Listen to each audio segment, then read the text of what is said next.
It's time for Serafina and the Twisted Staff, Chapter 4. Should have bookmarked my page. Lost my spot. There we go. Chapter 4. Serafina knew she'd waited for the feral boy too long when she heard the two wolfhounds coming toward her from the north.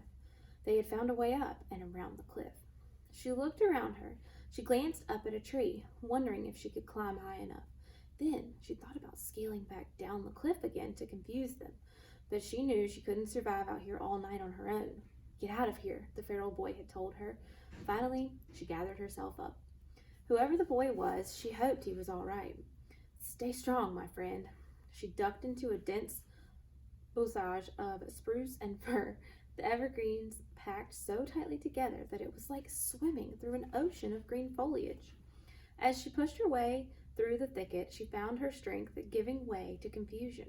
Her knees kept buckling beneath her, and she couldn't focus on the terrain in front of her. She raised her hand to her head and realized that she was bleeding badly from a tear in her scalp. The blood was dripping down her forehead and into her eyes. She stumbled through the sea of trees, knowing there was no way to elude the dogs now. Spasms of pain radiated from the puncture wounds in her arms and legs. She had to wipe the blood out of her eyes to see where she was going. The needled branches of the trees were so thick and high that she could no longer see the moon and stars. Her racing feet cracked sticks on the ground, making noise that she didn't normally make. But it didn't matter now. She had to run like she'd never run before. But even as she ducked and darted between the trees, she kept hearing the feral boy's voice. You can't outrun these things for long. She wanted to turn and fight them, but if they caught her here in the thicket of trees, it'd be impossible to see their attacks. They'd kill her for sure. She had to keep running. Suddenly, the trees opened up, and she nearly fell headlong over a cliff edge into a rocky crash of whitewater rapids below. She pulled herself back from the edge with a gasp and grabbed onto the branches of a tree. Looking over the edge of the cliff, she could see there was no way to cross the river here. The cliff was too high, the rapids too dangerous. There ain't nothing but bad choices, she thought. She knew she had to get to cover, but right now, the cover she needed was to conceal her scent. Pushing herself on, she ran along the cliff as it led down toward the river. When she came to the stretch below the rapids, she tried to wade quickly across what looked like the safest and shallowest point. She'd never been in deep water before and didn't know how to swim. She pushed herself through the drag of the rushing knee-deep water, desperate to reach the other side and escape the wolfhounds. The mountain river was so cold that her legs ached. The current ran swift and strong.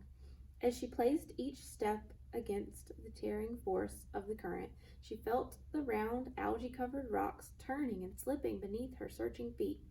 She reached the center of the river. The water ripped around her thighs, making it more and more difficult to push against it. She was making headway, but just when she thought she was going to make it across, she felt the current lifting her body away from the rocks beneath her feet. She lost her balance and crashed down into the icy cold water. She flailed wildly, desperately kicking her legs in search of footing. But the bottom of the river disappeared as the current swept her into deep water. Coughing and spitting, she thrashed and leapt and gasped frantically for air as the river carried her downstream towards the next set of rapids. The current sucked her into a rifling chute between two giant boulders, then shot her out on the other side, tumbling end over end underwater through a dark green pool. As her head broke the surface, she managed to steal another gasp of air before the river grabbed hold of her again, heaving her and yanking her through a spiral of rushing water. She found herself spinning, submerged in a whirlpool so deep that she said goodbye to her paw.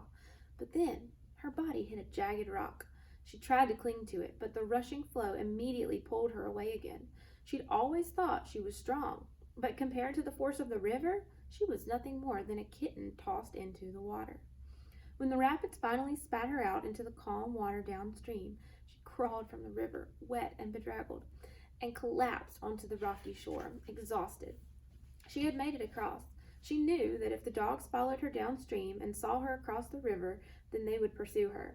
She had to get up, had to keep running, but she couldn't get her arms and legs to move. She couldn't even lift her head. The freezing cold water and pounding force of the river had sapped all of the remaining strength from her muscles. Her limbs were shaking. As she lay on the watery stones at the edge of the river, the protection of Biltmore seemed impossibly far away, beyond her reach. Her body was so tired that she could barely get a few feet, let alone the miles she needed to go. The small puddles of water among the stones where she lay began to turn dark one by one. She felt so cold. She wondered if the feral boy was lying mortally wounded in the forest back where she'd left him, or still fighting the wolfhounds, or maybe he had escaped them. She could hear his voice in her mind. "Run!" he had shouted to her. "Run!" But she could not run. She could not move. A wave of black calm passed through her, inviting her to simply shut her eyes and let everything go. A cloud of sickening colors veiled her eyes. She could feel herself passing out. How easy it would be to simply drift away. But a fierceness boiled in her heart. "Get up," she told herself. "Run! Get home!" She struggled to rouse herself to get onto her feet, to at least raise her head. She opened her eyes and squinted through the blood. The terrain on this side of the river was low and gentle, dotted with ferns and birch trees, so different from the rocky cliffs that she had left behind on the other side. She saw a light coming toward her in the darkness. At first, she thought it must be a twinkling star, for the sky was clear, but it wasn't one light, it was many lights. She felt her chest trying helplessly to suck in air in anticipation of an attack. But even in the haze of her fear, she hoped that it might be a torch or a lantern, her pa coming in search of her like he did once before.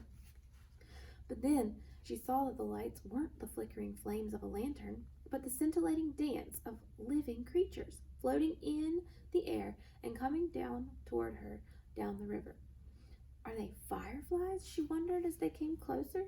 But these were much larger and bright green in color, their wings slowly flashing white and green, as they flew, like the wings of luminescent butterflies. But they're not butterflies either, she thought with a smile. They're Luna moths. It was an entire eclipse of moths, each one pale green in color and glowing in the moonlight. Hundreds of them flying together down the length of the river, their long tails streaming behind their silent, gently fluttering wings. She had found her first Luna moth in Biltmore's gardens one midsummer's night when she was a little girl. She remembered the Luna moth's almost magical glow in the starlit darkness, as she held it in her open hand, its wings moving gently up and down. But it was so strange to see so many of them traveling together. Was she imagining this? Was this how death came? A distant memory from the midnights of her past.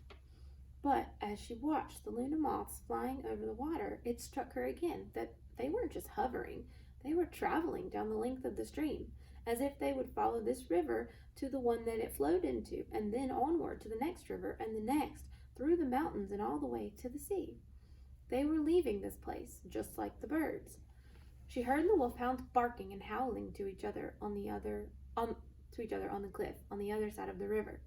They were coming. As the last of the Luna moths disappeared, she tried to push herself up onto her weakened arms, but she didn't have the strength.